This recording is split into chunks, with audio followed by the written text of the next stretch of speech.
మన ప్రభువును రక్షకుడు అయిన యేసుక్రీస్తు వారి అతి శ్రేష్టమైన దివ్యనామమున మీ అందరికీ ఉదయకాలము సర్వశుభములు సర్వదీవెనలు దేవదేవుడు అనుగ్రహించునుగాక. ఆమేన్. దేవుని బిడ్డలారా, ఈరోజు 4వ తారీఖు జూన్ నెల 2024 సంవత్సరము. ఈరోజు దేవుని వాగ్దానము మొదటి రాజుల గ్రంథము 5వ అధ్యాయము 4వ వచనము. యెహోవా నలుదిశలను నాకు నెమ్మది దయచేసి ఉన్నాడు.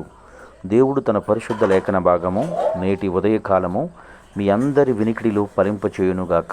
ఆమేన్. దేవుని బిడ్డలారా, భక్తుడు, ప్రవక్త, కీర్తనాకారుడైనటువంటి దావీదు గారు తెలియచేస్తున్నటువంటి మాట, యెహోవా నాకు నలుదిశల నెమ్మది కలుగజేసి ఉన్నాడు. నీ జీవితంలో కూడా ఇట్టి సాక్ష్యము నీ నోట ఇప్పించటానికి, ఇట్టి సాక్ష్యాన్ని నీవు దేవుని నామాన్ని మహిమపరుస్తూ ఘనపరుస్తూ తెలియచేయడానికి దేవుడు ఈ మాటలు మీకు వినిపించున్నాడు. నీ జీవితంలో కూడా నెమ్మది లేని స్థితిలో నీవు ఉన్నావా? సమస్తము ఉంది, కానీ నెమ్మది లేదు జీవితానికి. నెమ్మది అనగా ఏమి? తిన్నటువంటి ఆహారము నోటిని పడుతుంది, కానీ దాని యొక్క రుచి నీ నోటికి తెలియటం లేదు. సహోదరుడా, నీవు అన్నీ ఉన్నాయి, కానీ సంతోషము హృదయపూర్వకంగా నీవు నవ్వలేనటువంటి వ్యక్తిగా బ్రతుకుతున్నావా?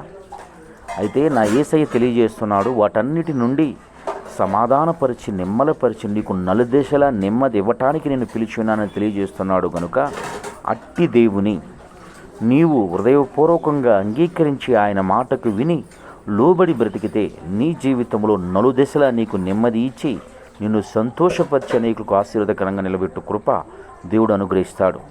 నీవు నమ్మితే నాతో కలిసి ప్రార్థించు, అట్టి నెమ్మది నీ జీవితంలో దేవుడు అనుగ్రహిస్తాడు. తండ్రి, నీకు వందనాలు, స్తోత్రములయ్యా. నేటి ఉదయకాలం ముందు ప్రభా, ఎందరు బిడ్డలు ఈ మాటలు వినుచున్నారో వారందరి జీవితంలో తండ్రి నెమ్మది సమాధానం అనుగ్రహించి వారిని నీ కృపలో వాడుకుని భద్రపరిచి నడిపించి సహాయం చేయమని యేసయ్య నామం పేరటి ప్రార్థన చేయుచున్నాను మా పరమ తండ్రి. ఆమేన్. నా తండ్రి అయిన దేవుని ప్రేమయు, కుమారుడైన యేసుక్రీస్తు వారి కృపయు, పరిశుద్ధాత్మ తండ్రి అన్యోన్య సావాసం ఇప్పుడును ఎల్లప్పుడూ సన్నిధితో సదాకాలం తోడైండి ఎంబడించి నడిపించును గాక. ఆమేన్. God bless you. దేవదేవుడు మేము దీవించి ఆశీర్వదించును.